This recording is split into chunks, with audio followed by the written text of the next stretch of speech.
Alright guys, hello. We are live back for another Bible study. Very, very fun. And so now it's just a matter of getting everyone together, all in the same space. There we go.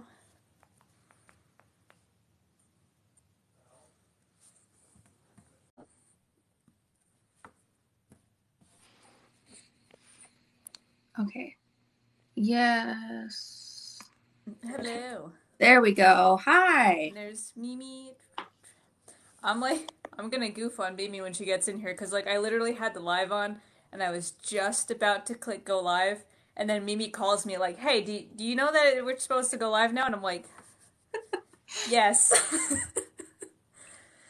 Hello, everyone. We're Hi, getting guys. stressed. Can we see I have a whole, ambiance in the back. Ugh, Mimi, I goofed on you a little bit. I do. And I gotta stop drinking these damn sodas. I've been drinking, 2 of these a day, and I Oh, no. shouldn't do that. I should drink more, They're actual good water. though. No, those are still technically good for these are mine. They're sparkling These, water, but they have caffeine and stevia. And stevia is probably that shit is clear and it messes with your head because you think yeah, it I looks know. like Okay, soda and it's clear. when I I love it. when I poured my cola flavor, Coca-Cola flavor, into a glass and it was clear, I was like, sin, no. I had a Mountain Dew today because it had caffeine and I needed it. But now I'm like, I just need to stick with water. I had a coffee earlier, but wait, someone actually, you know what? It's Fat Tuesday today, or Pust, or Mardi Gras, or whatever, and someone says, I feel like I've goofed on Lent and it hasn't even started. Same. Same. I was gonna make a video about Lent and I forgot, but I'll probably just do it tomorrow. 40 days, state mandated sadness. Let's go. Whoa! Let's go. Where is Miss Sad for Lena? She was in one the month. group chat. She'll probably pop in a second. How did I forget that Lent was for me it's always it's just something that I did growing up because my mom was in charge of all the food. So basically I didn't have a choice. It was just I got sent to school with a peanut butter jelly on Fridays, and I would come home and she was like, "No, no meat for you. We're having fish." I was like, "Okay. All right." Yeah, that was not something that I grew up with. And I went to an evangelical church in my teen years that tried to do it. And even then I'm just like, what? This doesn't feel like something for us. It's Yeah, very it's very Catholic. can you guys hear me okay? My headphones are being wonky. Yeah, you're fine. Yeah. Okay. Here I have my computer. I can message Lena on Discord maybe. Read that this is a Bible study. Yeah, so traveling B, the goal is to do this kind of every other week. And that way we can talk about the Bible and answer some questions. So I looked at some questions left on the thing beforehand, so you can get in there. Typically give up. So a Yes. lot of people just out of there's Lena. A lot of people out There of she is. complacency seem to give up chocolate. That's the most common thing people give up is chocolate. But here's the thing: Lent is supposed to be a sacrifice. It's supposed to be Wait. abstinence. If it's something that you are fine going without, I don't really eat that much chocolate, that's not a sacrifice. That's not Yeah. abstinence. What I've been giving up is things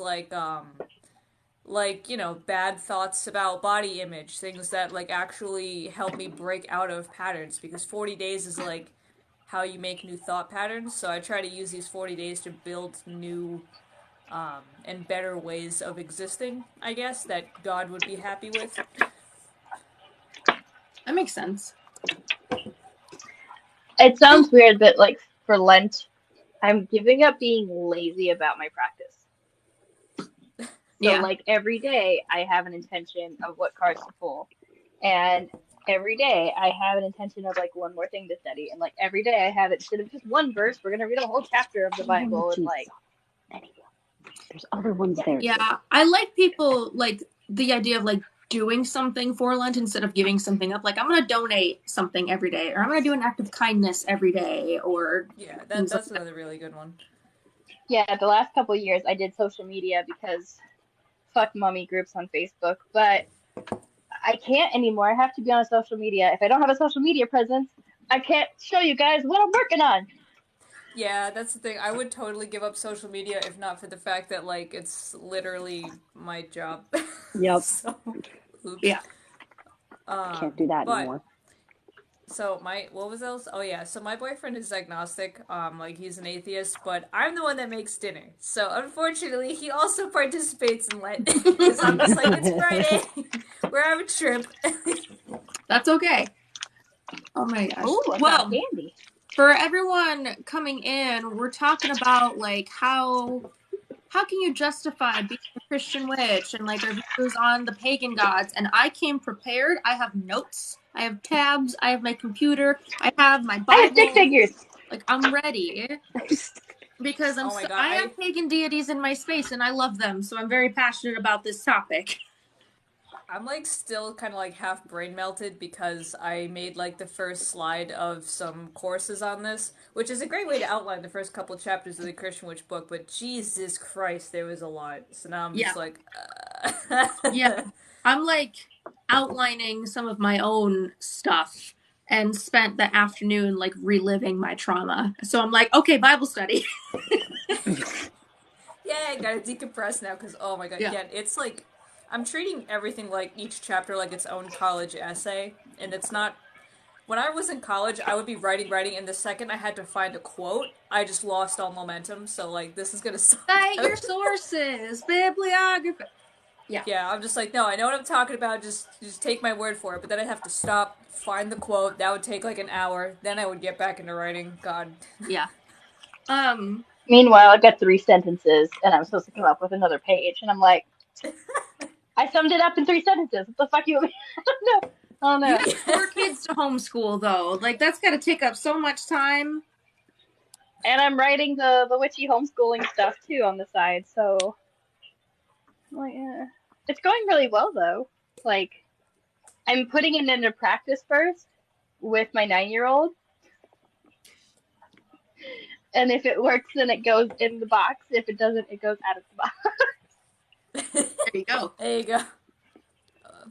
Well, see you later, Evie. Thanks for stopping by. And SJ the Raven. Yeah, that's gonna have to be my thing. That's gonna be have to have I do this because like I'm just gonna write and then I'm gonna leave pockets where I insert quotes that back me up because otherwise like I'll write 1 chapter a year. Oh my gosh. Yeah, I need to like once I get to that point, I'll just have my bibliography in like a separate Word doc and just fill it out as I go or something like not in the same whatever. That's like why I'm putting in tabs, but then there's so many tabs that like I forget what the fuck's going on. So I'm just like, cool, great. Well, Also, if you have those ones, you can write on the tab and you can kind of label yeah, so that's like what I'm trying to do, but then like there are just so many that I have to leaf through them all. But this book, like, I'm kind of like, it was written in 1969, and I'm like, does this lady have any basis to be talking about Kabbalah? I don't think so. But Yeah. okay. Here's So one that I have that has a lot of tabs that were probably too many. The Occult Christ by Ted Andrews. Probably too many. I have a stack of books next to me this time because I feel like last time I was very ill prepared. So now I'm like, in case anyone wants one, I have my big 3 now. Oh, what's your big 3? Leo Sun, Sagittarius Moon, and Virgo Rising. Yep. Honestly, that's Sagittarius Moon. That makes sense. That makes a lot of sense. Yeah. Especially because like all those freaking tabbed books. As a freaking Taurus, I could never. Me personally, I just write in my books. And I take notes within like the margins and whatnot, and then I search. I have to find the pages that I wrote. So I'm like, I tab and write, which is probably terrible, but I have the Jewish. No, that's logical because then you don't have to dig. But do you think like the Taurus gets that far? No. That's not how they work. No, we go with our highlighter and then we skim back through the highlighter. It was somewhere in chapter 7. Like it was. That's literally it. That's what I was doing today. I'm like, okay, I know where it roughly is, and I remember boxing it in. Like, yeah, that's how it works. So I still can't find my Bible. I still cannot find my Mary Magdalene book, and I now can't find my Angel Tarot deck. Oh no! Something's fucking with me. Doing that. I'm really lucky. My deities don't do that to me because they know I would go absolutely insane. In my experience, if you ask for help with finding your Bible, Jehovah will help you find it. When I tell you I had a Bible that had been lost for weeks, and I looked under my bed and in the closet, and I went to the church and see if I had left it there. Couldn't find it. And he's just like, look under your bed. And I had already looked under my bed, but I'm like, okay, I looked under my bed. It's right there. Ooh, another thing that you could do. An angel tarot deck. It's a Solomonic deck. Well, another thing you could do, I don't know how to do it, so don't ask me how to do it. Okay, I'm not the person to like ask to do this. But there's a type of astrology called horary. It's like HORARY astrology. There's a Facebook group in there, right? If you go to this Facebook group, they tell you how to cast like the chart to ask the question and whatever. They are so accurate at finding lost objects. Like when I tell you, I had lost my laptop at one point because I was really stressed out. I left it on the top of my car and I like drove away and it like landed in the dirt somewhere. They told me it was in the dirt, right? I lost my wallet at one point. 2 times I lost my wallet. One time they told me that it was somewhere that belonged to my mother that was red. It was in her red car. The second time I lost my wallet, they told me that it was like somewhere low to the ground with children's bedding and comfy places for kids, right? So I like looked all over my kids' room. I'm like, what the fuck does this mean? This one's wrong, right? No, it wasn't. As I was wrapping my kids' Christmas presents that year, I had bought them each new sets for their beds, right? It was in the Amazon box with the bedding, okay? So if you need to find lost objects, horary astrology is where it, and they are like brilliant. There's never been a question that I've asked them that they've gotten wrong. So that's interesting. I'm finding that Facebook group because I lose shit all the time. It's fantastic. It's fantastic. Speaking of, oh my god, I just finally like reorganized my bookshelf because it's been a disaster, and I was like, where the fuck is my Book of Enoch? Well, found it. Yay! It was like buried in the most random ass spot. Like I looked everywhere up and down, and it just kind of popped out as I was taking books out. I was like, okay. You guys are coming in with the verses and stuff with the books, and I'm over here like, so let me tell you about animism.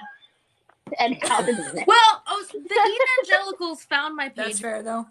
I've been telling you guys this in the group chat, but I'll tell everyone who's watching. So if you scroll through my page, the Crunchy Christians have found my page again. Happens every few weeks. It's just routine at this point.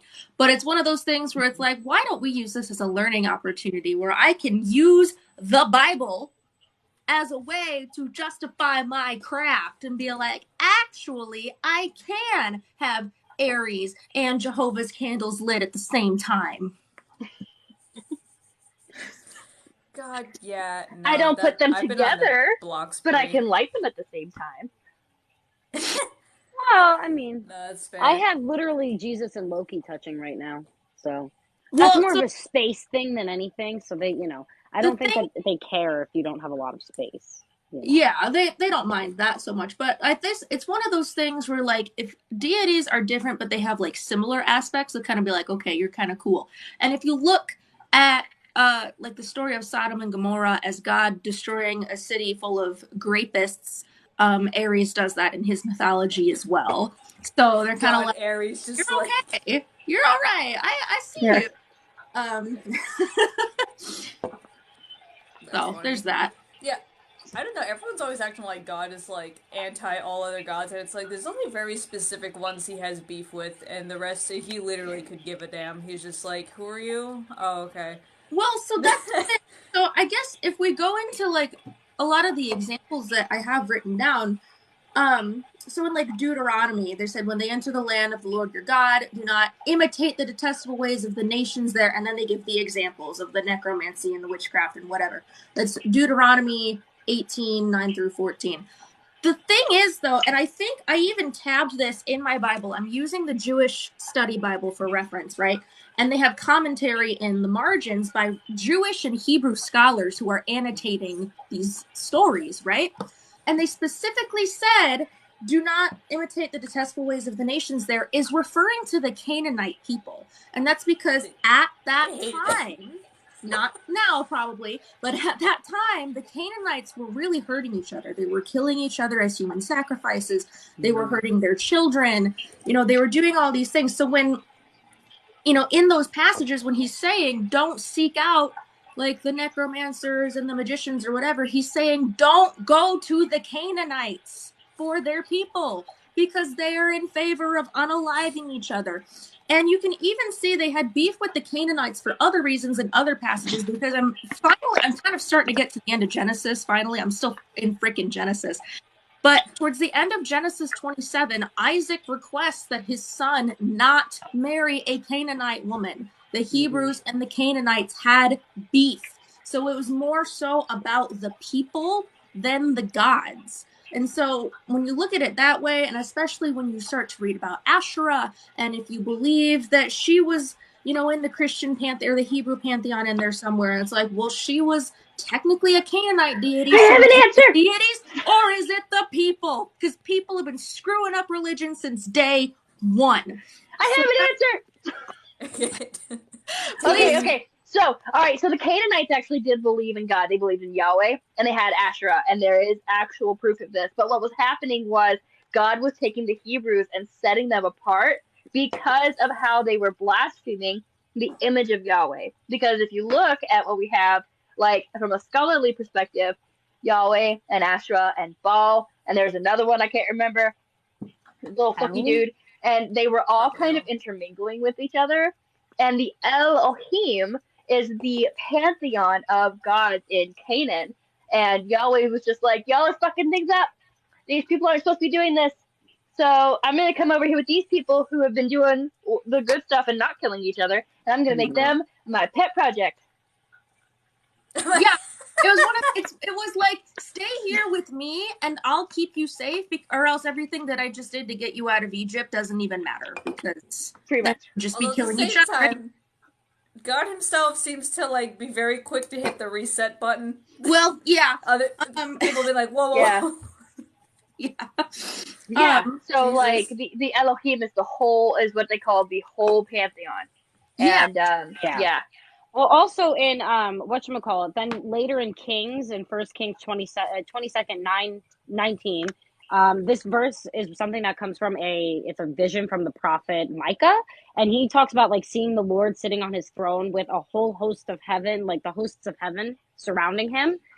So some people believe that could be like other gods and goddesses. Other people believe that is, you know, angels or saints or whatever.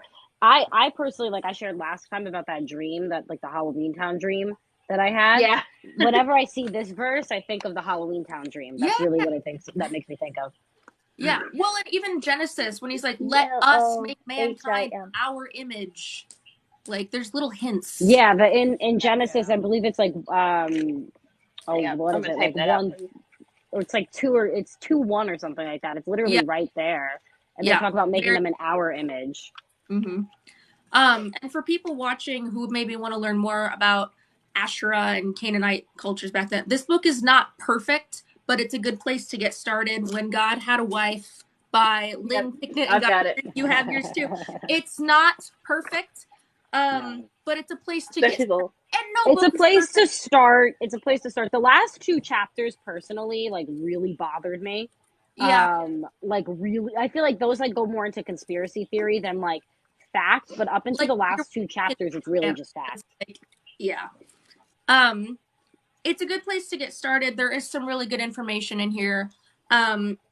It does get into some weird territory, and it's supposed to be an academic book, and you definitely see the bias of the authors, which you're not supposed to do in academic so it's not perfect, but to give you like a basis, and there is a pretty hefty bibliography back here too, so you can utilize the bibliography. And this is not the only book about Asherah in existence. There's other books that you can about her, but it's interesting. The Lost World of God by what's his name?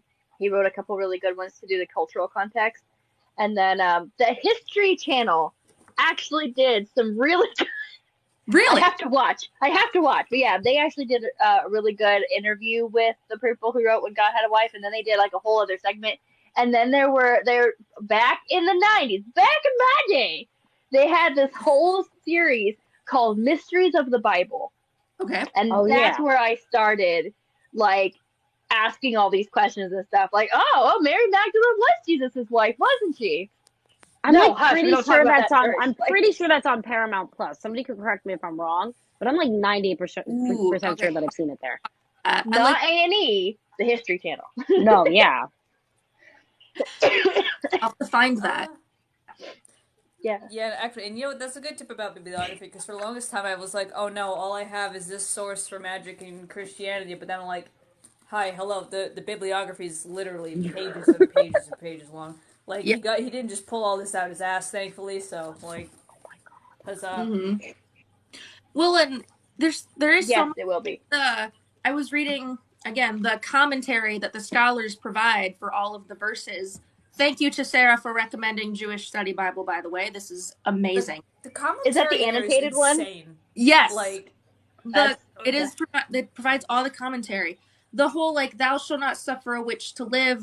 You know, we talk about how that's a mistranslation. It was actually pharmakeia talking about poisoner. But even in the commentary in this book, it specifically talks about people who practice malevolent magic. Mm-hmm. And I think, you know, there are some people who try to justify baneful magic. I have performed baneful magic in my practice before, but that is not without reason.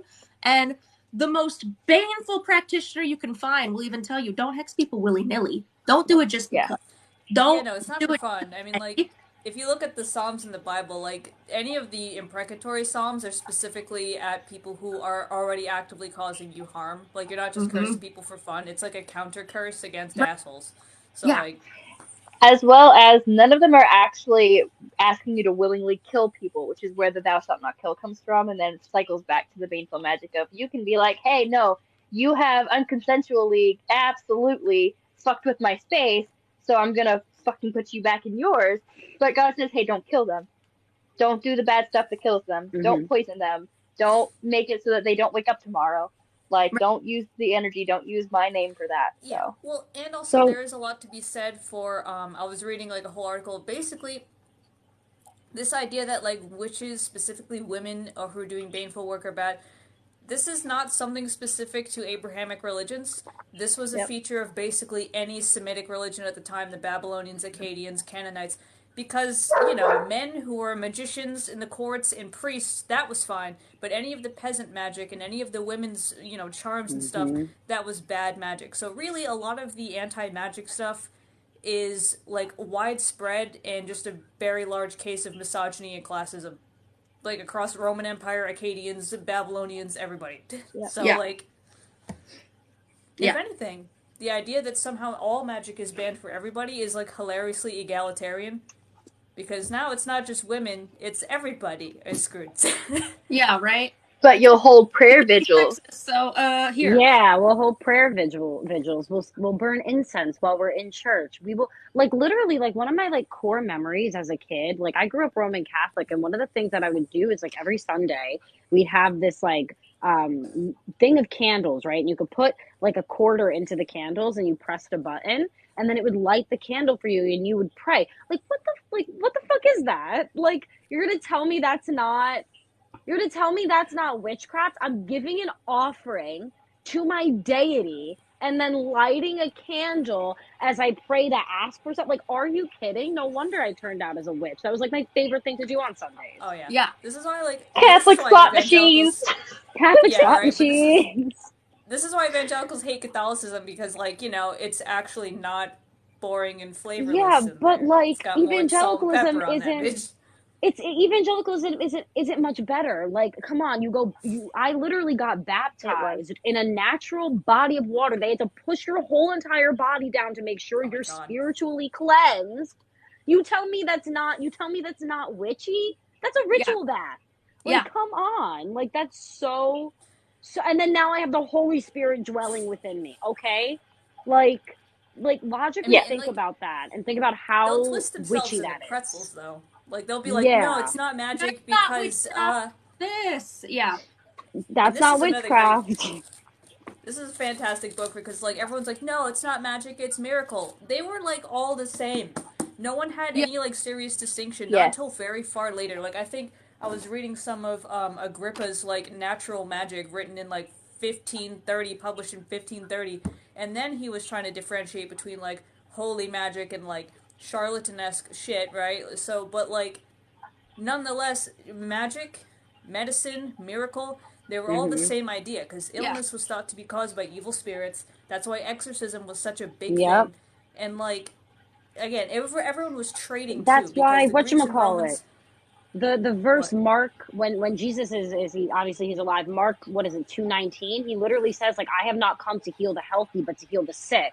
Like, why would he be saying that if, like, at that point sickness wasn't some sort of spiritual disease that could be like exorcised through, Yeah, prayer or like magic? Jesus was not trained in like modern medicine, so like, No. Right. He literally someone used also mud. He used Yeah. the mud. He and used Like, his came with an energy. Like that one it time, like came he with an literally, incantation too.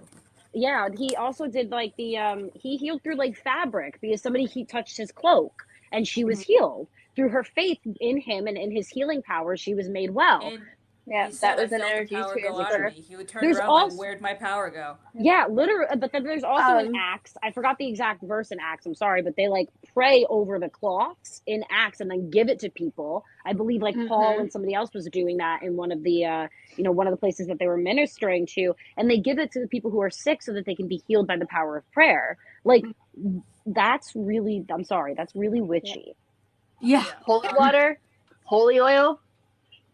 Hello? Someone also just asked to talk about the word divination, and that is actually very specific. In fact, if you guys haven't read it yet, go to there's a creator, Jewitches. She has a blog, and there's a post called "Can Oh You yeah. Be a Jewish Witch?" She there talks about, I think it was in Leviticus where they say like don't divin or something, but the specific text like quote there, the word was Oven Yidoni, which is a very very specific type of divination. And in fact, my Bible, too, the Jewish Study Bible, will say in Genesis when Joseph is interpreting dreams and, and he's scrying in pools, that style of divination is fine because he's doing it with God. God's the one, like, helping him Mm-hmm. interpret these dreams.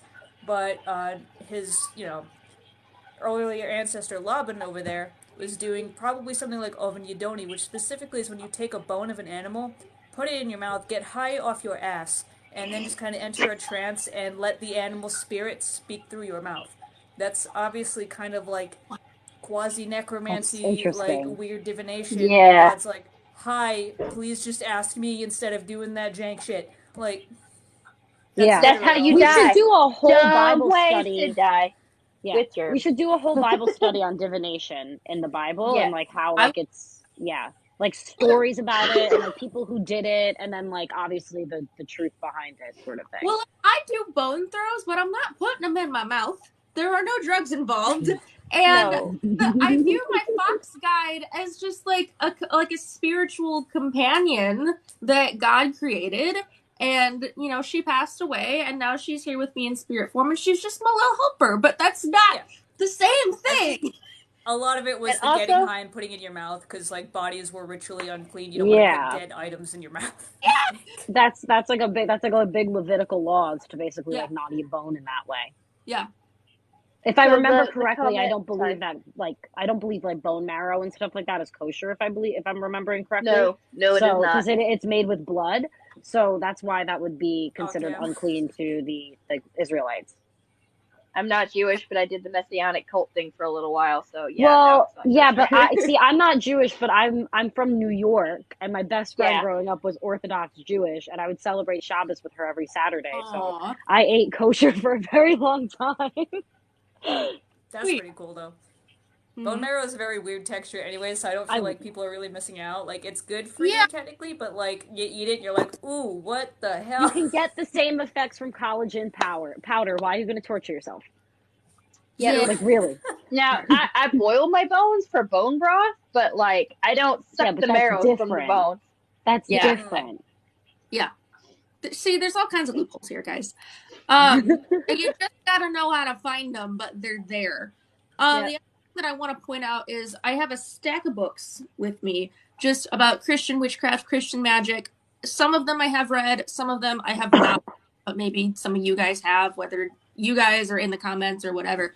So the first Christian witch book I ever read was The Path of a Christian Witch by Adelina St. Clair. It was the first one, changed my Yes, remind me. life because it's not perfect. I just reread it a second time and I'm kind of like, this is kind of vanilla. But it was like, it set me on my journey and it might send others on their journey. I will interject that if you have religious trauma and you are trying to deconstruct, that is not the book to start with because True. it is very much taking your Wiccan aspect and ceremonies and putting the Christian aspect to that. Hmm. So if Yeah. you are deconstructing, do not start there. I would say that too. Well, and also if you're not Wiccan and you don't realize the difference between Wicca and witchcraft yet, and again, this I read this a second time, like a couple years later into my journey, and I'm like, oh, I have changed some views, but it still can be really helpful to people if you're in the right headspace. Yes. The Occult Christ, all of my that one's pretty cool. That's on my to be read. I don't mean to like look at I don't mean Sarah to like, shit, for like but fourth, like Sarah. Oh my god, your Virgo is showing. Like, oops. This they're is like, the Virgo, the man. Bible. I'm like, no, you need all of that. Yep. These two are competing Virgo placements right here. Like, I hope everybody realizes that. Like, the Virgo rising and the Virgo sun, they're competing. This book is so not perfect, but it still has some good stuff. Like, there's the one that I have the bookmark in right now is Bible verses with like occulty stuff. So like he has like these are verses that talk about clairvoyance, and these are verses that talk about psychometry. And like I read the verses, I'm like, I can see it, but I'm not sure if it's that cut and dry kind of thing. It's okay. It still has a lot of useful information. And then the last one that I have actually read, you really kind of have to understand what is for you and what is not for you. So I'd say this is more so an intermediate book. But Kabbalah and the Magic of Angels. And the reason why I say this is an intermediate book is because there are some aspects of this book that are like strictly Jewish, and those are not for you if you're not Jewish. But if you know how to differentiate between, okay, this is what I can have and this is what I cannot have, then in terms of just like working with angels and like that kind of thing, this can be a very good book as long as you know how to do it. And another interjection. Yeah. If you are doing Kabbalah, angel magic, please, please, please know that Solomonic magic and Solomonic angel magic, that is also intermediate. Please, please, God, don't just go straight into that, because it's very much trying to advanced. I would put that in advance too. Like I would say like to start to read is okay, but don't practice it yet because you're like trying to control an angel and use it to your will, and that just. This is good for Gabriel is associated with the color blue, like that. But Gabriel, no, I'm just kidding. Another good one for that is Angels and Archangels by Damien Eccles. Really, really good. Also has Kabbalic elements in it, but again, you can honestly ignore that. It's not that much of the book. It's got ceremonial magic tips and just a lot of good stuff about, like, their sigils and, like, the zodiac sign and, like, tarot and all that kind of stuff. Well, and the thing with closed practices... But I like the correspondences in yours. Is you can still, like, learn about them, you can still read about them, and it's good to learn. Good to read about. They're just not for us, is the thing. Just... go ahead and put it in chat, and we will, because Lena is gone, so go ahead and put it in chat, and we can answer it real fast. Oh, speaking of starting books, mine was, like, the Christian Witches Handbook, which is no longer in print, and I'm really mad about that, but it's so funny, like, reading it back again, I'm like, a lot of this is just, and this is why, like, Mimi and I are writing the book we're writing, because a lot of this is just, like, personal experience and opinion, and I'm like, no, where's my scholarship? Where's all of that? Well, and so I guess that kind of segues into this next one that I think is probably, I haven't read this one, maybe someone has, but I feel like this is going to be a lot more opinion-based. This is the Freedom Transmissions from someone who claims to have channeled Yeshua. I have no idea or how reliable it is, because I haven't read it yet. But maybe someone has and can tell us if it's terrible or if it's actually pretty good. I have read... No idea. I've read this one on Mary Magdalene, but I don't remember it. It's beautiful, but it's almost as dry as Mr. Motzman over there. Yeah. Our German dude. It was really dry. Yeah. Then we have The Other Jesus, which is... oh, hey, someone sent us a thing. This is stories of Jesus told from other cultures. So, like, this is how... like his story in Islam and his story in... oh, I want that. That's Jesus through pagan eyes. It's like that one. Yes. Yeah. Oh, US. Okay, cool.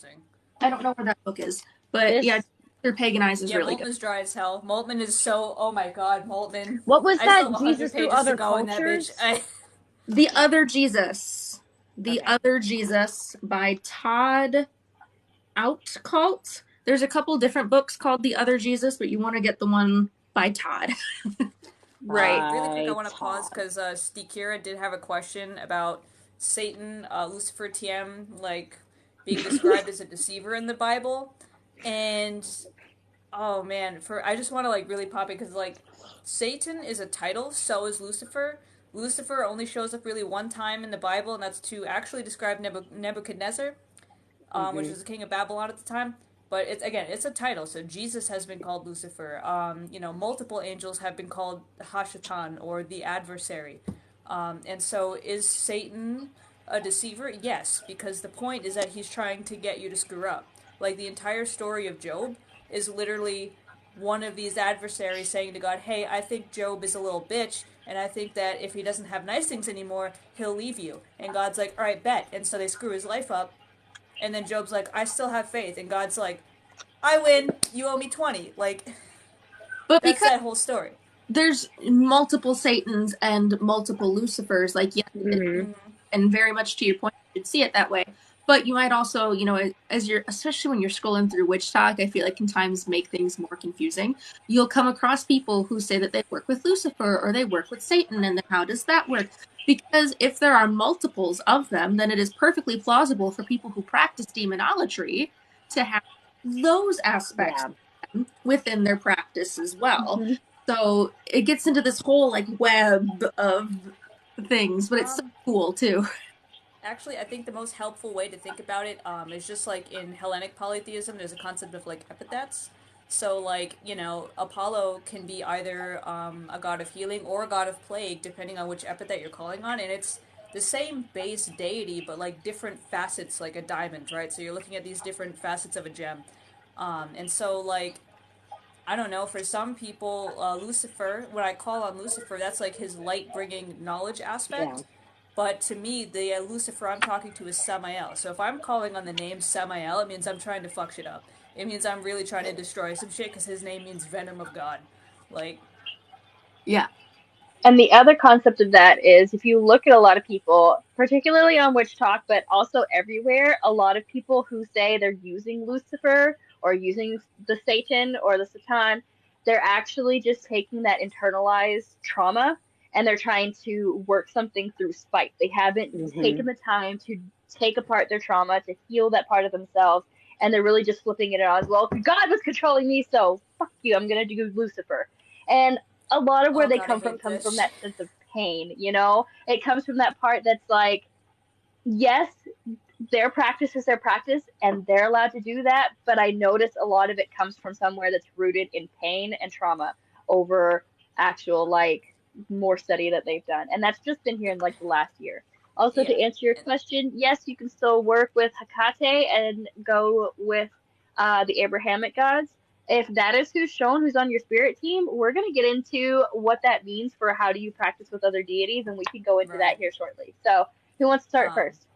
But I do want to also say another thing. Not only is it pain and trauma, but like a thing that I really like for any left-hand path practitioners need to understand right now is when you start dipping into the Yahweh is a genocidal maniac rhetoric, you dip into anti-Semitism. You dip into really problematic and damaging narratives, and you do it based on your Christian trauma. Christianity is not a proper lens to understand the God of Israel. Like, please. So, like, that's why we have the Jewish Study Bible, because if you're going to learn about it, you can't learn about it from Joe Bob in Sunday school in Tennessee somewhere. I quickly want to say, for anyone who's maybe wanting to look into it, the Jewish Study Bible is just the Old Testament. So if you really want to dive into your study, you're going to want to get the Jewish Study Bible and the Jewish Annotated New Testament. Yes. Because hang on, let me. Also, the New Testament. Yes. You're also going to want to grab that one because it's got the Apocrypha in it and the pieced together tome. I think it re-references Enoch, so you're going to have to go back and get that separate. But it has Timothy, Philip, Mary, and I think there's another one. A lot of those be read online for free. Be read online for free. The Nag Hammadi Library, if you go to gnosis.org, you can read all those files online for free. So personally, I don't have either one of those Bibles. I actually am using one that was gifted to me by my cult. Funny enough, but it's actually a really great Bible. It's a keyword Bible where they have annotations on every single like book and like going through like the more historical lens, and it's quite honestly not a problematic book at all, even though it was given to me by my cult. There's maps in the back too, but it also has all of the Hebrew words and all of the Greek words that are like really in cool. the Bible, and you can go and actually get to the root of it, which is why I actually loved this book, and it helped me deconstruct out of the cult after they gave it to me. So Yep. And that's backfired. even more truth of like why I say a lot of Christians don't actually read their Bible. But the whole thing is, I know for a fact these people read their Bible. They just, I genuinely, I It's don't selective reading. understand. It's like It's they like it's the other it's not day. just selective reading. It's like selective with lens and then Yeah. feedback from specific people. No, Yeah. literally yesterday I was like making dinner and I was like, God damn it, because someone was like, you don't need all these tools to talk to God, and I'm like, No, you don't. oh, I mean, of course I Yeah, don't, you but like I don't. also like I don't need Facebook Messenger to talk to my friends, but like it's help, like something like that. But I was like, oh, so the Urim and Thummim, what about that? So like this, that, and they were like, I don't think we're reading the same Bible, and I was like, is yours missing Exodus? Like, what's up? Did you not read that? Like, god damn. And then they're like, well, no, that's the Old Testament. I'm like, oh, cool. Well, in the New Testament, in Apostles, they're using lots to find who's going to be the next one after Judas. So Yeah. where is your point? Did you read the Bible? Like, No. Yep. Like, which Jesus. part did you read? Which part? And the thing that I find, so I have found that in the other churches that I had gone to, when they were especially the bigger churches, when they were reading, it was like they were just Googling and picking which translation fit their message the best. So it was difficult to piece the story together until I went back and read it myself. So Yeah. Mm-hmm. my I bad. did want to say though, what was it? Hills Are Alive was saying like, oh, I didn't know if I could use this because I'm not Jewish. Literally, the Jewish annotated New Testament in the introduction is like very, very specific when it says, hey, we want both Jewish and Christian people to read this Yes. because for Jewish people it'll explain what Christians believe, and for Christian people it'll undo a lot of the anti-Semitic rhetoric that has been inserted into modern Mm-hmm. Christianity. So it's for everyone to kind of meet in the middle here, for Christians to understand the landscape Jesus was in and the political climate. It's for Jewish people to understand like where the hell Christians are getting half their wacky ideas that they claim Yep. came out of Judaism. Like Mm-hmm. it's Yeah. literally the intersection Like, for both. I just like kind of like want to say, like, even though Judaism is a closed practice because it's an ethno religion, you need to be like born into it or like have like a real calling to convert into it. It's not closed to learn about. You Right. know, Right. like like I was saying before, my best friend growing up was Orthodox Jewish, and I would spend every Saturday at her house celebrating Shabbos. I would go every single Hanukkah, and we would light menorah candles. I'd do every single sukkah, and I would do sukkah hopping with them, where we would go from house to house to house and collect candy. And I'd dress up with her for Purim. I did all of these things, but I was raised Roman Catholic. So, even though I wasn't Jewish at the time, and I'm still not Jewish, I learned a lot about Judaism, and that was okay. And my friends, they obviously invited me to all these events. So it's not, Right. you can learn about it even if you can't practice it. Yep. And there's Yeah, lots and of like creators on TikTok who are Jewish. Miss Miriam, who I love, Moses and Love Miriam. Oh my God. I Miriam. love that all of them are from New York too. All of like the really cool Jewish creators. I'm like, heck yeah, New Yorker pride. It's so um, cool. Like they'll go but yeah, places in no, the I mean city like and I'm like, I've been there before. It's so cool. Oh, it is good stuff though. But no, what was I say? Oh yeah. So when it comes to, but no, like in the Jewish Annotated Testament, they're like, no, if you're gonna learn about like Exodus, learn about it from the Jewish perspective because that's literally one of the most important. Like, yeah. maybe I don't know if this is faux pas or not to say, but like for Christians, the resurrection story of Jesus, that's our big thing. For Jewish people, it's Exodus, like when they Yeah. were freed from slavery. Like that's their big like God loves us story. So that's kind of like you can't really understand that just from a whitewashed Christian perspective. So you got to read their texts because it's their Yeah. Bible.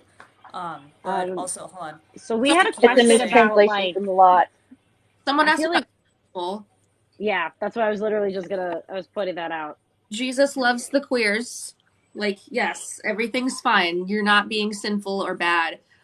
And the That's thing something we should do a thing on is like purity a whole culture. separate thing. I Yeah, would love because to do like that too. I guess the only thing that I want to say is most of the things that are considered sinful in the Bible are things that you choose. You choose to lie, you choose to cheat, you choose to kill, whatever. You don't choose to be gay. you don't choose to be trans.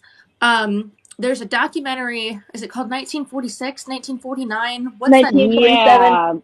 Yeah. I did a whole podcast episode on this, and I have it linked in there. I Okay. can't remember the exact one. And there's also Canyon Walker Connections, which really is like Yep. a great resource for that. And the Yas Jesus podcast, YASS Jesus podcast. Yeah. They are two queer Christians, and they like explain Bible stories through like a queer lens. Absolutely hysterical, and they provide a lot of really great insight while being funny and entertaining. I absolutely love them. They were one of the first things that helped me get out of the church. To our in the comments. Also, David and Jonathan, come the fuck on. Yeah, Mine come on. was- I loved you more than I loved any woman. Are you serious? Like, Like yeah, be like, so my- fucking for real right now, My church. okay, Like, really. my grandfather wrote an entire manuscript called The Pauline Diversion that he never published, but it was an entire theory about how Paul was gay. I wish he had published No, that. he's but probably anyway, ace. He's probably asexual, most honestly. likely. But I was Yeah. just Or like, he's a Jesus, eunuch. Grandpa. Or he's a unit. Or That's he's a maybe- eunuch because of the crimes against the Jewish people. He was Jewish and decided to be a tax collector for him. What if he was a eunuch? That's Possibly. an interesting theory. I thought you said a unit. I was like, what the fuck? Like, he's Unit. not a brawler. Unit. Yeah, and then I got Gay it. Unit. But hold on, wait. I like the ocean. Another really great thing, actually. There's a pastor here on TikTok, Knothead. He posted something that really like cleared it up, like made me think about it differently. And that like a lot of the sexual prohibitions, they don't apply specifically to gay people. They apply to everybody.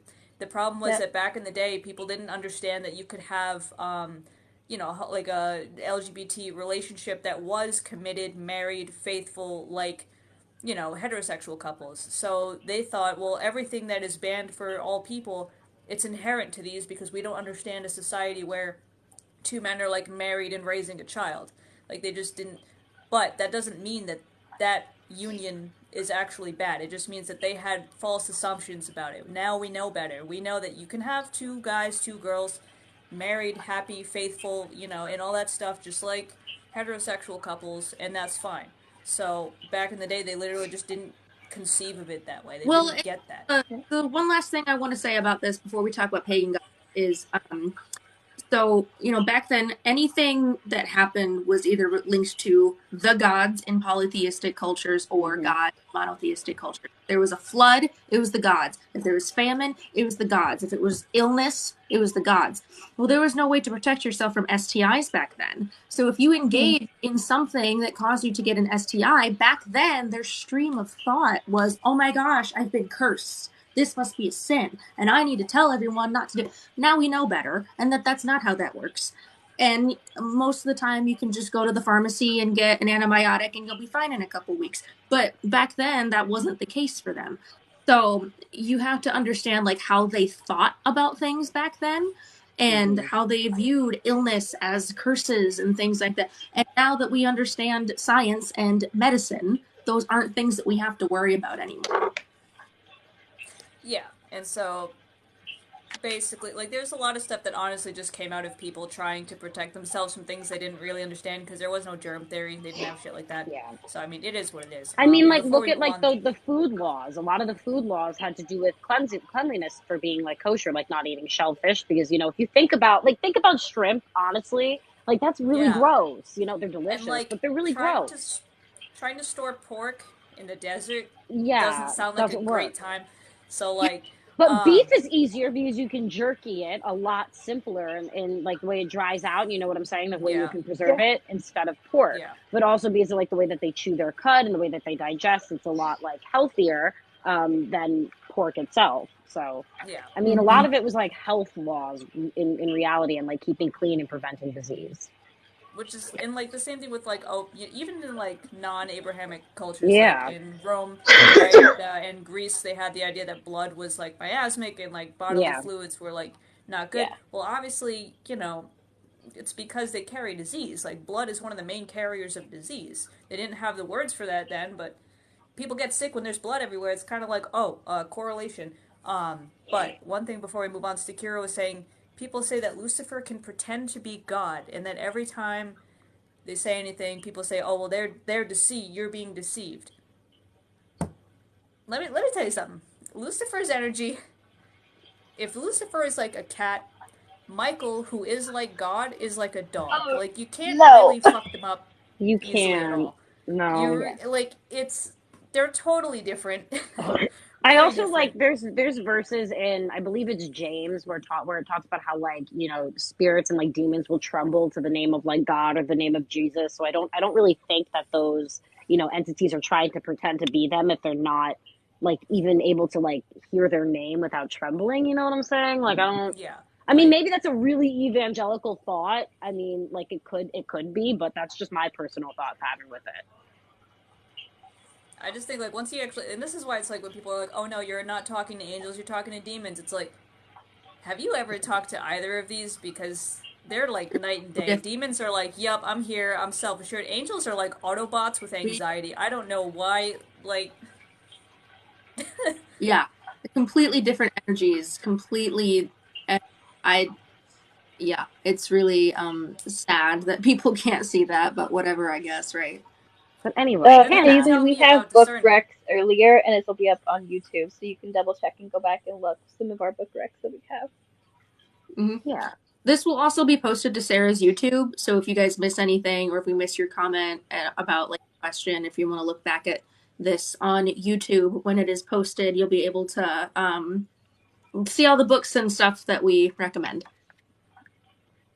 And Oh my god, I just Reg, like, I answered earlier let's about just that reset I here. actually have a list to do for the Quran on my to read list, and it's important to be able to read that aspect. Like, we go back through the Jewish annotated Bible to understand the culture, Hmm. but also if we read the Quran, we can see a lot of similarities and a lot of understanding for the geographical and cultural stance Yeah. of where we are. So it is Yeah. next on my list to read. Yeah. But I know you've asked like 4 or 5 times. That's why I was pointing it out. Sorry. I've I just also like have been waiting for a really We good keep getting version of the questions about Quran. like the afterlife and whatnot, and I feel like that we should just do a whole episode, another like Oh god, like yeah, that's like not a whole what is separate this? thing. Yeah, because we literally like that would take Let up me so find a much time, and I want us to have time to like talk about the deities let that me we work find a with, because I know a pen. lot of people want to hear about that. yeah. So I've been as we've been Ow! going, and people leave Listen! like comments that are Biscuit! good ideas Jesus for Lord have for mercy! not podcast episodes, but you know what I mean. Bible studies. I've been writing them down, so I have like a list, and I'll share it in the Discord No. later. There's so many topics, but yes, now we can. I think now we can get into what is it? Other things, but Things science. like Here's the thing: science and religion, like they just don't touch. If someone asks you for scientific proof, like it's like mythos intertwined with history. Like, I can't stand the freaking people who are like, no, we have scientific evidence that Adam. No, we don't. Shut up.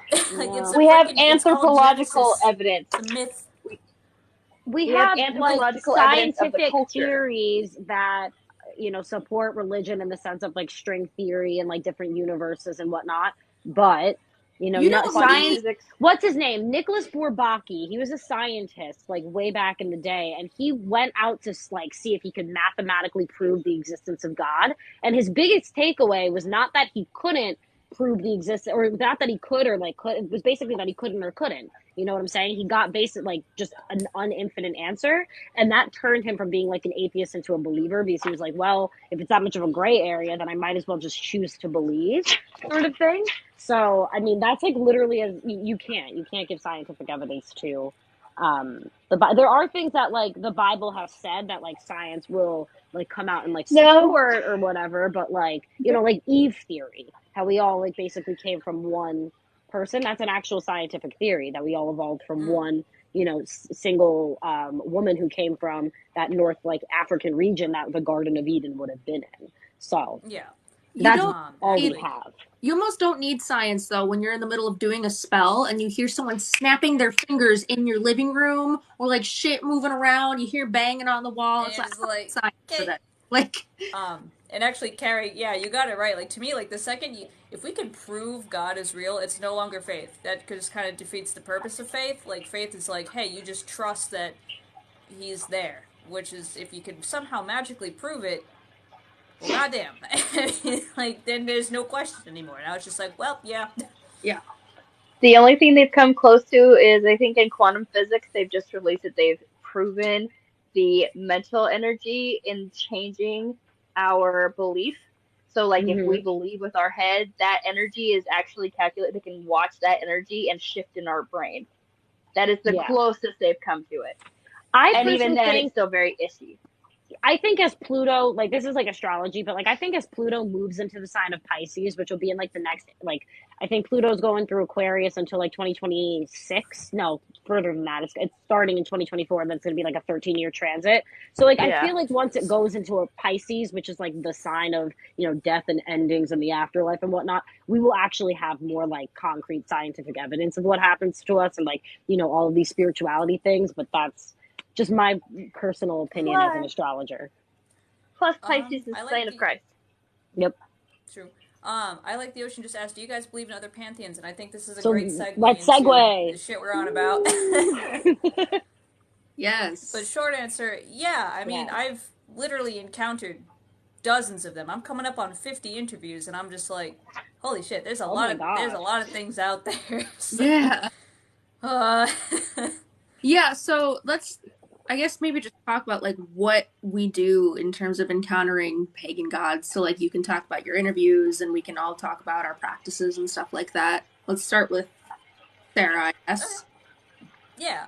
So actually, like last May, I was like, honestly, it kind of started from a little bit of like fear of missing out. I was kind of like, everyone's having such a cool time with these pagan gods, and I want to know what they're about. And like, I know that there's more to God than what is written in like the official canon. So I was like, maybe there's more to these other gods too. And I basically just asked God to like help me out and make sure that like no egregores were coming in, no tricksters were coming in, and I would, you know, however I researched I needed to, would invite these deities into my space, ask God to like let them come by, and then I would encounter them, and that's where I learned, like, because I'd only ever talked to God before that, so that's where I really learned the difference in energy between like Loki versus God versus Freya versus I don't know Aikati, anything like that. That's I accept cool. them as gods and not spirits. Well, no, that's a different one, but yeah. So that's where I am, and now I have you know, my ancestral gods in my space, kind of like as spiritual friends, helpers, like kin basically, because they feel very familiar. It's like imagine, you know, your house is your house, but when you go to your parents' house, it's still kind of your house. It very much feels like that when you work with ancestral gods. Hmm. To answer that person's question, the Bible is not anti-pagan. When it's talking about like Yeah, don't do as the Canaanites do, is because the Canaanites were killing each other, they were killing Mm-hmm. children, they were hurting each other. So it wasn't don't take on this religion necessarily. It was, don't take on these customs because I don't want you to be killing each other like these people are. But yeah, it's and not. true monotheism was also like a much later development. Like true monotheism, the idea that only one God exists, that was never the original. In fact, the Jewish Study Bible will say that Gentiles were not expected to be monotheists. They were just expected to acknowledge God's superiority. They did not and were not expected to abandon their own gods. Yeah. That's That's actually even them that's talking one of about the the Gentiles, Chabad. not the pagans. That's even like now one of the Chabad laws, like in Judaism, is to recognize that like God is superior. And I don't feel like I could be wrong, but I don't believe like within Chabad Judaism, like to have a relationship with God, if you're like a Gentile, you have to only have God. Yeah. Right.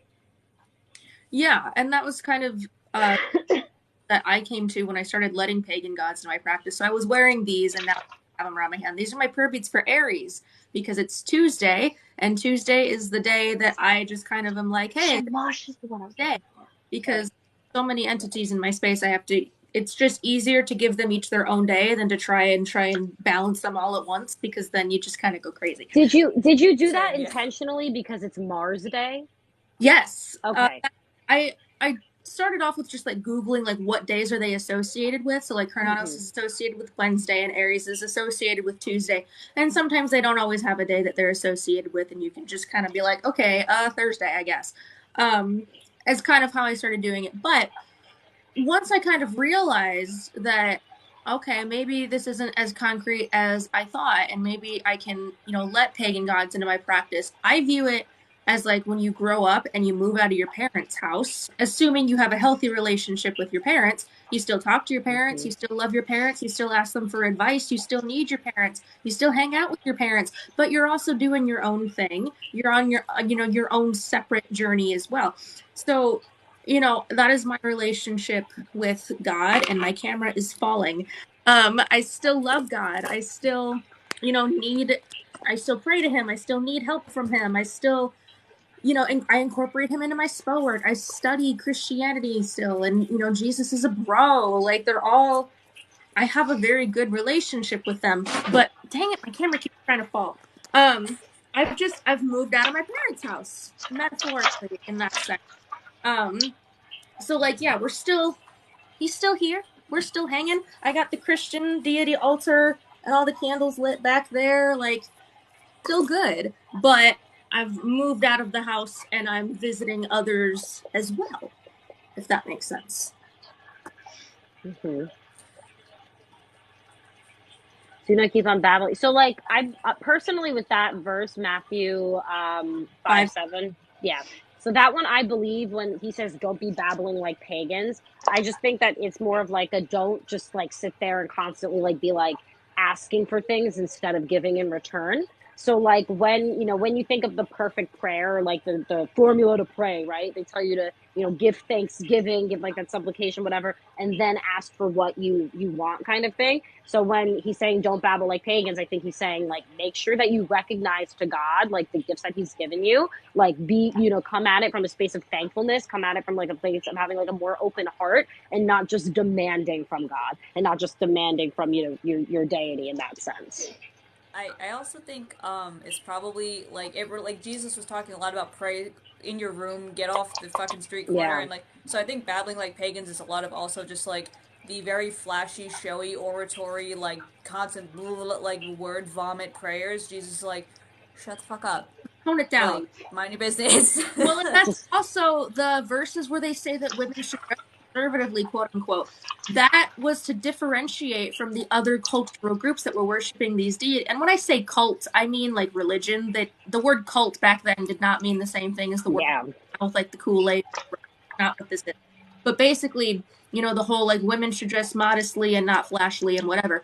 They basically was saying like, hey, there's a cult down the street where the women dress like that, so let's not dress like the cult down the street because we're not in the cult down the street. Well, and also I think it's like, a lot of people would dress in white and gold to like signify holiness, and then Jesus is like, you can wear all the white and gold you want, and it doesn't make you any more holy. You have to Mm-hmm. act holy. You have to be holy. Yep. Yep. He even told us he's to go and pray on your own and not out in the streets. Mm-hmm. Like, Yeah, like Jesus was That's very why much like like, stop being in people's face. yeah. I personally like I have a tarot deck that my father-in-law he gave to me and my husband to like share. It was his tarot deck like back in it was the 1989 Mythic Tarot deck by like Trisha Newell. It's like this really cool tarot deck, right? And I don't share that online. I maybe did in the past like a little bit, like I'd share like readings that I did with that, but then I got this real conviction of being like that specific verse of like having something to myself and something in my practice that I'm not sharing. Yeah.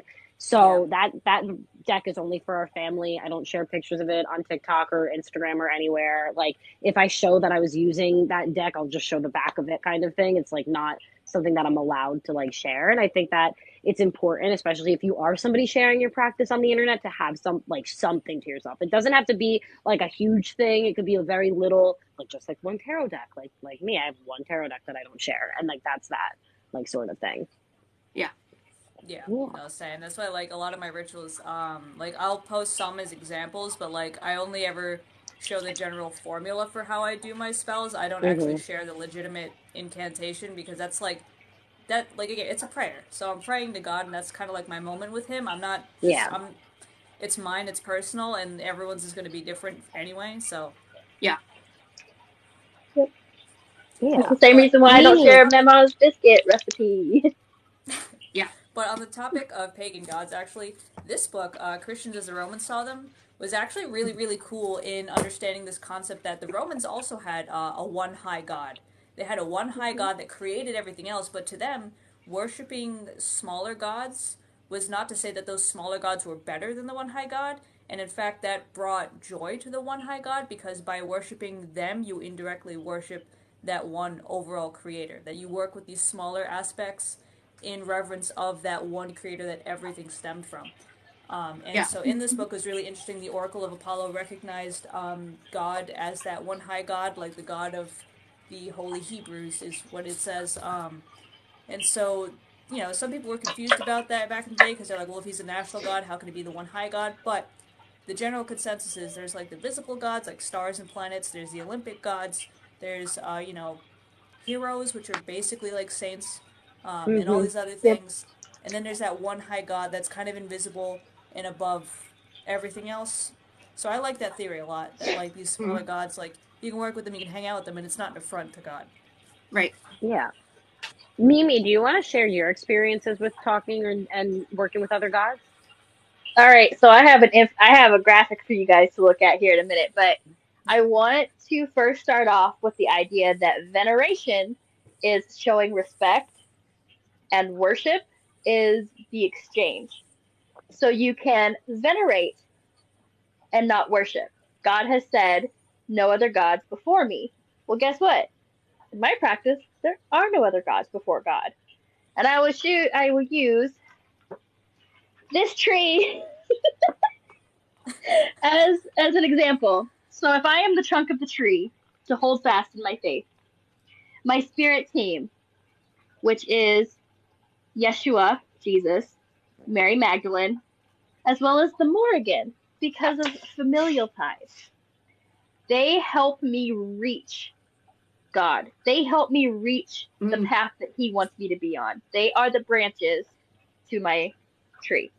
Now, the familial spirits, because Meemaw doesn't know how to shut up even from beyond the grave. The spirits of nature, they are the root system.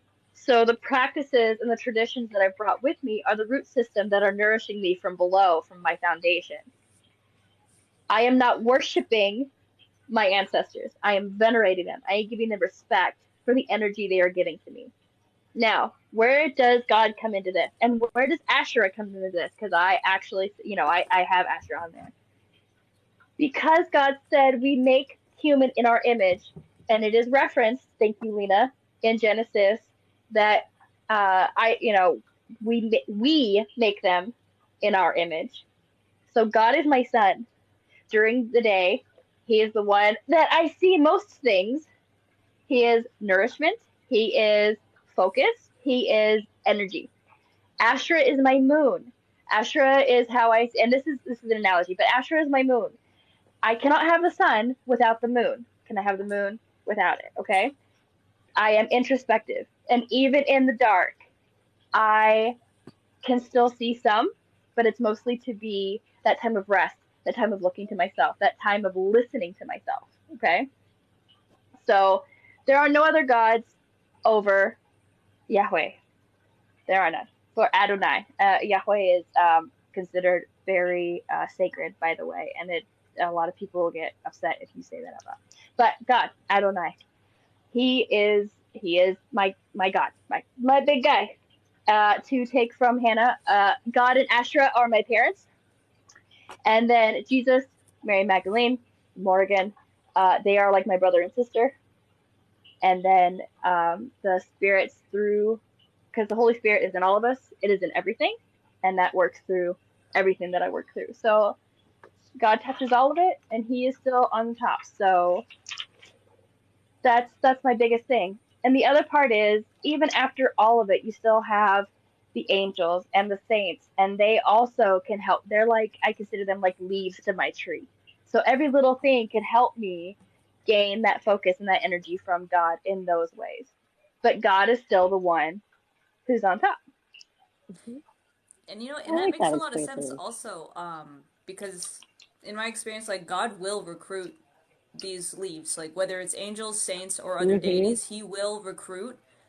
Because these deities, they're often very specific. Like we have God, who is the God of everything, but sometimes, if you want healing, you might work with Raphael. You might work with I don't know, any deity, like pagan deity associated with healing, any saints associated with healing. because they are specifically focused on that. It's like you can have, I guess, like a headmaster of a school who knows all these things, but if you want specific math help, you're not going to go to the headmaster, you're going to go to the math teacher. Mm-hmm. Correct. Yep. Yeah, that's actually like a good segue into my story, Sarah, because that's how I started working with Loki essentially. So obviously, like I consider myself to have like a very specific like covenant with the Abrahamic God. Like ever since I was a little girl, like as I said before, I was raised Roman Catholic, but I always knew like God was for me. And it was like working with him always felt very, very good, very close. Like I always felt like just connected to him and connected to Jesus sort of thing. So I, at a very young age, I made a promise that I'm never going to stop believing in God and I'm never going to stop believing in Jesus sort of thing. And so as I navigated through life, I mentioned before, I ended up myself in a Christian cult. So I kind of, after that experience, I was pregnant with my second baby when this happened, and I was actually planning a home birth. So I was leaning a lot on like Bible verses and like scripture as like meditation to like get me through like labor. And during that time, I genuinely had a meeting with like Ashra, like with the divine feminine. So that's when I started to explore like the more divine feminine. At the time, I would just call it the Holy Spirit. And then eventually I realized that it was Ashra, right? So for me, I work with the Abrahamic deities, the Abrahamic divine masculine, which God, divine feminine, Asherah, and Jesus. I also work with Lilith. I do consider her to be a Abrahamic divine feminine, just because of like the lore of her with Adam. For me, she's a lot about like reclaiming my power. Like I had a lot of, I didn't have like a lot of purity culture trauma, and it's something that I don't necessarily talk about publicly, but the kind of what the church did with me with like that whole area, she's very much helped me work through. So I started working with her for that. And then a lot of people know I was rear-ended by a drunk driver in December of 2021, and my life just descended into chaos. Like almost a month to the day after that accident, I had my first video go really well on TikTok. I was creating the podcast at the same time because like I just needed something to distract me from everything that was going on that like was doing well too. And I'm like, oh my God, my kids became like insane, and I homeschool my kids like Mimi does. So everything became like really chaotic, and my little one, he's something else. So I'm like praying to God. I'm like, God, I can't anymore. Like this child, like I can't. I don't know how to deal with this. He cries all day. Like it's been like this for years. Like what did I do wrong? I'm like, I home birthed this child. I 100% breastfed him. Like he ate good as a baby. Like he was baby led weddings. What did I do wrong with this kid? And I'm like, what did I do to make him so chaotic? And he's like, don't ask me. Ask Loki. And at the time, I had been getting flies in my space all the time. I'd been seeing like things on TikTok for Loki all the time, consistently. Every ad that I would get anywhere was a Disney Plus ad with Tom Hiddleston as Loki. Like it was just so ultra specific that I was like, okay, weird. But I'm like, I can't. I have a specific covenant with you. Like I can't work with other deities. What are you talking about? So he just keeps, talking to me and being like, Lena, work with Loki, work with. I'm like, no, what are you talking about, God? Like, you say I can only work with you. So why are you telling me to do something else? And then eventually I have this dream, which I shared last time. I call it the Halloween Town dream, where if you've watched Halloween Town 3, the one where they're all in like the high school, they have that like circle, like judgment room.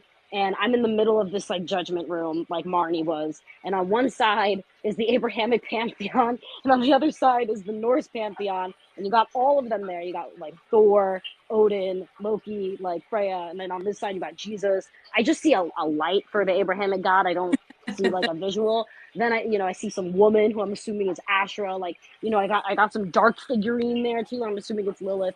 And then, Thor and Odin are just like, what the fuck are you doing? Like, this is fucking up. Like, why isn't she working with us? Like, you need to get it through. And Loki's like, let me in, let me in, let me in. And after that, I was like, okay, I think I'm supposed to work with Loki. So then I started inviting him to my practice. My mom and my kids and I, we actually went on vacation. And while we were, wherever we were, there was a Norse, like, pagan shop. And they had like Loki specific candles and like runes and whatever. And it was like right at the same week that I decided to do this. I'm like, all right, I guess we're buying that. So I've been like, working with Loki ever since. And then now recently, I feel like I've been being reached out to by two Roman deities. I believe I'm being reached out to by Lucifer and by Venus. So Venus, I feel like I'm getting this real pull to like explore like love witchcraft and being like a more like glamour witch and girly witch kind of thing. Just to like, I was bullied for a very long time for being emo.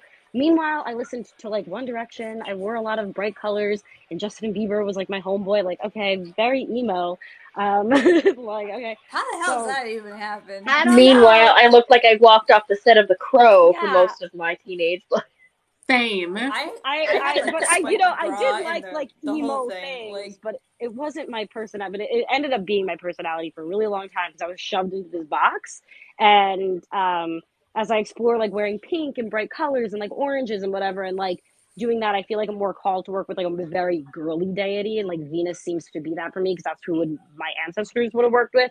But Lucifer, I feel a call to work with him because he's good with organization. Horribly unorganized. It's like the fact that I can survive every day is a fucking miracle. But I also like, so my friend Chelsea, she was actually in the chat for a little bit, like Chthonic Witch. She works with like Hades and all of these like death deities. And we were doing a podcast episode afterwards. She's like, Lena, I'm sorry, but did you know Lucifer's in your space? And I'm like, okay. And now every time I get on like a one-on-one call with one of my Patreon supporters, she has a cat named Lucifer, and this cat like comes up to the screen like harassing me. I'm like, okay, that's really strange. So I don't know why, but I feel like that cat is a sign for me to work with Lucifer combined with like what Chelsea has said, because she's a seer. So I don't know. So I think that's like the path that I'm meant to go down. But that's also like, I've seen a lot of people asking questions about how a deity's reaching out to you. So for me, I feel like Venus is reaching out to me because I have that interest in, doing girly things and glamour magic. And I keep getting like spells with rose petals and shells and like things that would be associated with her in there. And then with Lucifer, I got, Chelsea and then this cat stalking me, which I feel like is really on par for Lucifer. Mm-hmm. Yeah. God. Or you can have somebody read your stuff and then they're like, hey, did you know I'm getting some intro here? Did you know this one's working? And I'm just like, what? Like, Dazel. I'm jealous of you guys with your actual like getting signs, because I remain oblivious until like something is literally like sitting on my head. Like, I don't know.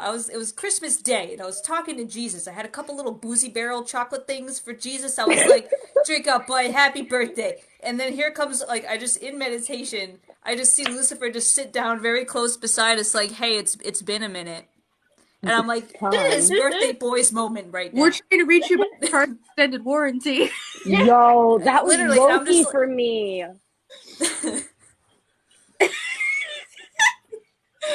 Let birthday boy have this moment. Everyone always acts like the God. Like, there are some people on Wish Talk and in like Christian communities where it's like God must be super respected and they're super serious. And I'm like, I don't think I've had an interaction with God that like wasn't out of a sitcom at this point. Yeah. Like, yeah, for real. I mean, I feel like he has situations where he's serious. Like right after my accident, I feel like he was very serious with me for a very long time because I was a really serious situation, and I needed that kind of like more structured guidance from him. But on the daily basis and like when, serious things are not going on, he's very relaxed. Like, not for nothing. My grandfather's very close to the end of his life at this, moment in time. And I've started to feel his energy shift from being a little bit more playful to a little bit more serious because I'm going to have, as the eldest daughter, I'm going to have some really great roles in that. So, boy. Yeah. Yeah, if you don't laugh about it, you cry. So yeah. That's my life at this point. Which, that's right. The mood. But that can be said about all the gods. That is like a thing with witchcraft. Like, you have to take them so seriously. And like, yes, you should obviously respect the gods, but like Loki There's a time for serious. Right. Loki will mess like with the Hellenics. Loki will mess with my technology. Ares will send me funny signs. But the thing is looking in the mythology, like both Loki and Ares had children who were killed or had bad things happen to them. So they're both very heavily associated with grief, which is a very heavy feeling to experience, but it's something that they can help you with. I am pretty sure that if Jesus was like providing more wine at weddings, he was probably pretty fun as a human. Like, well, like to be fair, Hannah, the first time he did it, he did not want to do it. His mom made him. Yeah, so like, and why are you like, pushing can we me? just take a note of that? The first recorded miracle in the Gospels is Jesus turning water into wine because his mom wanted to party more. But like Mother Mary and Sexy Butt comes out and is like, "Woman, why are you testing me?" No, like, no, but still like, actually, and then he's still like to the people, get him what he needs. He'll do it. It's this fine. book actually describes Jesus as being kind of mean there, where he was basically like, woman, like, why are you attacking me? And then Mary's like, did I ask for your opinion? Make the what? That's literally, but because Jesus is a good son, he listens to Mary even though he didn't want to. Mother Mary is not like in my practice heavily, but I have encountered her, and that's so on brand. Yeah. Okay, literally, like, especially because in the art it's always like so regal, like heavenly queen. But then I when I spoke to Mary, she had like the hands going, like any common mom. She was like, "Oh my god, listen." I'm like, "What was Jesus like?" And she's like, "Oh."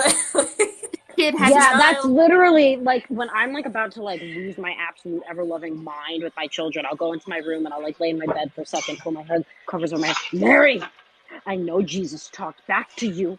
How did you do it? and he went missing on her. God. Yes, yeah, my kid did that evening one time too. Crying. That's like, I have a wedding. She's like, I birthed you. I didn't even know that you were coming. You were just there, and I birthed you. And then I had to explain you to everyone in the town, and then you ran away. Get me more wine. They were like a day's trip back home. They realized, oh shit, where's Jesus? And they go back. That's like, I can't even imagine. One time my dog got out, and my son, when he was a little toddler, followed him out, and he like got 10 steps, and I didn't see him for all of 2 seconds, and I thought I was gonna have a heart attack. I could not imagine. Like, I literally was like, oh my god, I lost my kid. Was he real? Was that real? Was he real? Go find was him. The child? Did I imagine him? Did I imagine that was like 3 years? What?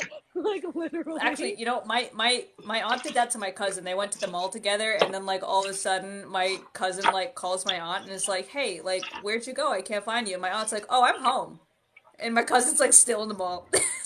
My dad did that to me. He left me at the grocery store. Like, Dad, did you leave? He's like, oh shit, I brought you? I'm like, yeah. Okay. It's like a universal experience, apparently. Oh my god. Meanwhile, I can understand because I have an eloper, so like every time she's run, I'm just like, oh my god! Where could you go? Shit. Just, yeah. Someone asked, what are our opinions on the Gnostics? And it's not my path, but I find Gnosticism very interesting, and I enjoy learning about it. I think it's really cool too. My only problem is when they're like, "Oh, the Old Testament God is the evil demiurge, and the New Testament." I'm like, all right, pause. That's such anti-Semitism. That. I can't even. Yeah, it's like, hold on, guys, wait a minute, back up. Oh, that's like one thing. Like people, I feel like don't understand is like when you label the Old Testament God to be bad and evil, and then you label the New Testament God to be loving and caring. That's inadvertently being very anti-Semitic. Anti-Semitic. Sorry. Yup. It's like it's the same God. That's why I'm saying you got to read the Jewish version so that you can actually familiarize yourself with like because the Old Testament is literally the Jewish Bible. Yeah. Like in the Christian Bibles, the Old Testament is their entire actually no, not the entire. It's like the spark notes of the Jewish Bible. So it's like why don't you read the whole thing from their actual perspective? Yeah. Because they have the actual Torah, and then they have the Book of the Prophets, and then they have the Psalms. There's like a very it's very much broken down in a lot different ways, like in Judaism, the Old Testament. Just because then there's also the major prophets and then the minor prophets, like the ones that they will like read before they read The other one's like Elijah would be a major prophet in Judaism. Yeah. And It Sakira, is. the reason it's anti-Semitic is because, think about it, right? God is God, right? It's one entity. In the Old Testament and in the New Testament, we're working with God. When you say that God in the Old Testament was super mad, like mad, evil, bad, and nasty, and the Old Testament is just the Jewish Bible, you're basically saying that the God that Jewish people worship is evil, mean, bad, and nasty, which has, caused centuries of abuse. They have been accused of being devil worshippers. They have been accused of being like, enemies of Christians. They killed Jesus, like all these things. So whenever we make this distinction between Old Testament and New Testament God and his behavior, you're really just finding an easy way for anti-Semitic people to say, yeah, the Jews and their God is so bad. Like, don't ever be saying these things. No. So for the person who keeps asking where my Bible's from, I didn't buy it myself, so I don't know. But this is the publisher, it's AMG Publishers, and it's the New American Standard Bible Keyword Study Bible by them. And they got me this beautiful leather-backed one. They even engraved my name. Wow. It was so nice. This was my 21st birthday present. That's a fancy one. Dang. And to answer your question, yes, they do. Yes, they do. They will send you some weird shit. What? Yeah. Nobody sends human-sized crow dreams, right? Ew. Oh, God. Oh, God. People asking about demons, and I have a handful of those in my space. And it's one of those. I love demons. I believe in balancing light and dark, and also I just want to explore every avenue that I possibly can. So I just reached a point where, what happened? I was listening to an old podcast of mine the other day because I'm putting them on YouTube now instead of just on stereo. So I'm listening to some of the old ones and I forgot this story. But basically what happened was, I was working with Lilith, but she's kind of in between because some people consider her a demon, some people consider her a goddess, some people consider her a spirit of misunderstanding. So she was in between for me. But Beelzebub showed up for something that I don't share with the internet. I work with him on something private, but I do talk about how he's in my space. But then King Asmodeus showed up, and I was still in college at the time, and I'm like, guys, I don't have room for you in my altar space, in my little dorm, with my twin bed, in my bedroom. But I was like, I'll tell you what, if you can get me a big enough apartment with enough space, I will give you your own altar space. I will give the Infernals their own altar space. And if they didn't find us a 2-bedroom apartment that week, and now I use the second bedroom as my office that I'm in right now, and the Infernals have their own altar. So they get it done. And I was like, okay, I guess they're here now. Because I wanted an apartment. So that's really how that happened. I love how they're like, oh, it benefits, especially if it's something that benefits a demon, they'll be like, yesterday I got it done. Yeah. But even if it's just to help you, they'll do that too. No, actually, Beelzebub trolled the shit out of me. I was meditating with Lucifer, and all of a sudden I just look over and I see this dude twitching with a fly head, and I'm like, Bud, and I'm like, I know that you're fucking with me, and then he changed, and I was they're not always that scary looking. Beelzebub though has this capability of changing into his fly bug form. This is hi, bud. But they will just tell you how it is. I got a new tarot deck that Asmodeus and Beelzebub share. The Black Tarot by Victoria something, just because the artwork in it is really cool, and I felt like it was good for them. And so I'm doing the typical interview questions, what do you think of me? What do you want to teach me? What do you want to, all that stuff. And I asked them, because I was just thinking about my boyfriend, and I love him dearly, but he's agnostic and he has anxiety and all that stuff. I'm like, what do you think of Kenny? I shit you not, I pulled 9 of Swords. And I'm like, I knew that already. We knew that already. What do you mean? They will read you to filth. And so, yes, you can work with demons and be a Christian witch, is the short version of that story. 2 sides of the same coin. Yeah. They're not even. In fact, I would say that even God is not necessarily good. I really do believe that God is neutral. And so like he really like he is the master of light and dark. Like he is the master of all things, and so like he is objectively neutral. We see him as good because his goal is to help us. But I mean, it's like anything that helps humankind is considered good then in that case. And demons, again, they're still working within that framework with God. Like, and as far as I'm aware from every conversation I've had, the angels are so anxious because they are trusting God's plan. The demons left because they didn't trust that plan and they wanted to help their own way. So that's my understanding of a lot of things that went on. Well, and also, if God is neutral and God is amoral, then it only makes sense that there are, for lack of better words, extensions of him that are light and then that are dark. Yeah, and that's why it's like that neutral whole. And so, while yes, there are demons who are very friendly and who are nice and who will protect you and do good things for you, they are in that darker side.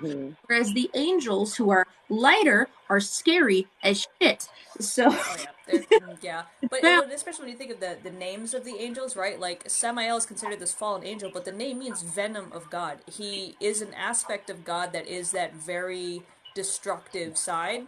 Like God has wrecked shit a lot, you know, like he'll create it and then he'll take it away at the same time. So he's got that duality, and that's reflected in his creation. And so, actually, you know what? Just a side note, the hardest demonic experience I ever had was Azazel, like, hands down. Oh my god. I get like... Well, because, like, I mean, for some reason, my guardian angel... You know when, like, owls puff up really crazy? My guardian angel is doing that, and I was like, you need to stop. You need to relax. You're killing the vibe.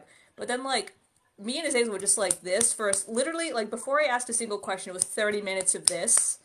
And I was like, all right, bud, please. Time someone asked me to make a deity candle for Azazel, I made the candle and then I had to go lay down because making the candle drained me. I had a migraine. I'm like, what is this energy? Like, he's something. He's too big. It's, and especially if you have, like, a very strong personality, his personality is very strong, so it's just, like, like, I remember just, like, me being like, okay, so, like, what are we doing? And he was showing, like, I think I don't think demons are, like, I don't think King Asmodeus or, King Belial or any of them are actually demons. A lot of times they're either fallen angels or gods, which means that actual demons to me are more like fairies. They're like these, I've only ever seen them as, like, stone gargoyle-looking things, and they just kind of act on, like, base impulses. Like, they're kind of very, very low-level spirits. That's why you'll have all these guys who have, like, 60 legions of demons. Demons are just kind of, like, little spirits that float around, and whereas, like, angels are good and demons are kind of, like, bad, fairies are neutral. They're just forces of nature, really. The fuck they are! No, I'm sorry. they're forces of nature, so, like, my Scotch Irish is gonna fight you right now. Yeah, I mean, fairies can be good, fairies can be bad, but a lot of times fairies are just like, I will help you if I decide the sky is blue enough. The sky is blue enough. So it's like, I wouldn't trust fairies with anything. It's about as far as you could throw them. Isn't that from World of Warcraft? Azeroth? I'm sorry, I don't know isn't Azeroth from World of Warcraft? Jack. Could be Azeroth from World of Warcraft. Pop culture. Yeah, Jack says Azeroth is from World of Warcraft. Yeah. There's pop culture. Astaroth is what you're looking for. Astaroth, yeah. Yes. I've heard people say that that's like a veneration of Asherah, depending on who you ask and what mythology you're reading. I think that is briefly mentioned in When God Had a Wife, if you read that book. It's like one of the good things that book has. They have a bunch of like different names for her and associations, and how like they associate her with like Isis and different Egyptian and like gods from that area too as well, which is like really, really interesting. But again, like the last 2 chapters in this book, oh my god. However, I will note that Isis will get very upset with you if you tell her she is Asherah. They're not the same. They're not. She will get upset. Yeah. Well, we've been doing this for an hour and a half. Hannah always reminding us of the time, because I'm like, I'll talk until 1 a.m. And I don't believe me, but I got I gotta go take my dog to be neutered at 8 a.m. in the snowstorm. Fun. Well, okay. We have some topics that we can talk about next time. I want to talk about the afterlife and a couple other things that we can look at for next time possibly. So why don't we do one last go around of where you can find us, projects that we're working on, exciting things. Sarah just published a book. Go get her book. And we'll start with I keep forgetting to put that in It the will make you background, yell for actually, the second one. It'll make you yell Yes. for the second one. Well, yeah, so I mean, you know, I'm on TikTok, Instagram, Twitter, YouTube, where this whole live is going to be posted for you guys to watch later. It's all at the link in my bio. I published a fantasy book last month, and I also just posted today about Mimi and I working on an introductory Christian witch book. So see this fat stack of shit back here? Basically, we're going to try and make a one-stop shop that takes all of this and makes it one readable, easily digestible resource so that you don't have to do all this right out the gate. And so that'll probably be for 2024. And so we're working on that right now. And otherwise, yeah, that's me. That's my stuff. All my stuff is linked in my bio too. I'm here on TikTok, Instagram, spirituality, but I just talk about bands on Twitter. I suck. But I get excited about music stuff. So that's where you can find like a different side of me, I guess, or my the lead singer of my favorite band responding to me unprompted and untagged because he just sees my shit for some reason. That's where you can see that is on Twitter. And Oh my god. The way he probably searched his name. He responds to me on Twitter all the time without me having to tag him. He has taken years off of my life. Okay. Anyway, I have Patreon. I have a Discord server for the people on Patreon. All of that is linked in my bio. My shop is gonna pre-stock, I think, like Friday at 5 p.m. Eastern, with candles and tea and crystals and yeah. Miss Lena. So my name is Lena. I am on the TikToks and the Instagram as Lena the Jesus Witch. I have a podcast called the Jesus Witch Podcast where I talk all about Jesus witchery. I've interviewed Sarah on there and Hannah and Mimi actually too. That episode is going to be coming out next month.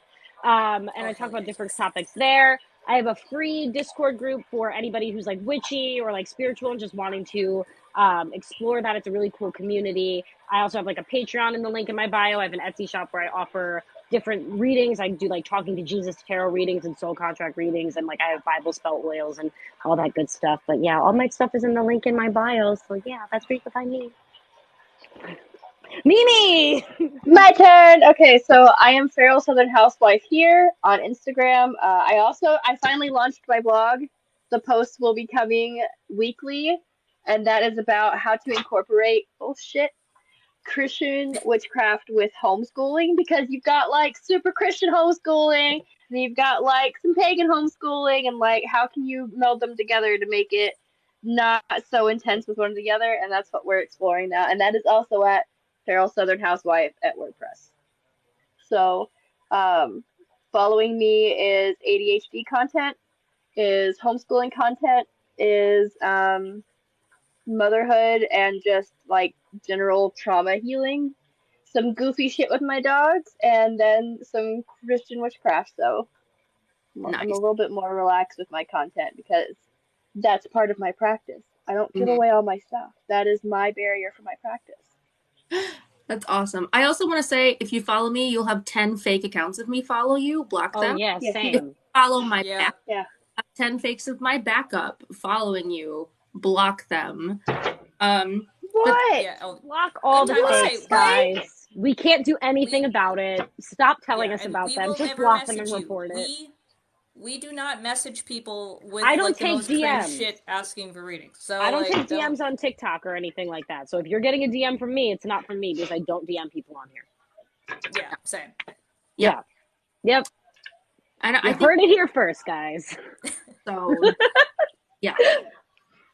But yeah, so all right. This was fun. We're going to be doing these on the first and third Tuesdays of each month. So the next one will be happening in March. March. Yep. But yeah, solid. great hanging out with you guys. Thanks everyone for coming by, and obviously thanks to all the ladies here for talking about all this stuff with us. Now I Thank gotta you go for hosting, reorganize my bookshelf. Sarah. God damn it. Yay, Sarah. Guys, and I'll be Oh, I want to posting make this a up quick as soon comment as I can. Yeah. before we leave. I was gonna say, I know some of you have Q&As open. I don't have enough followers yet to have Q&As open or anything like that. But submit your questions if we didn't get to them to us, so that we can make your own, make a whole episode on that if we all want to talk about it, or like to help go back and or just, I won't DM you back, but feel free to DM me any questions you have. So social anxiety, that's the thing. So just, if you have something really pressing and we didn't get to it because it didn't, we just ran out of time, feel free to submit that in our Q&A. Solid. We will do our best. Got that open. All right. Well, yeah. All right. Good night, guys. See you Good later. night. Bye. Bye. Where's my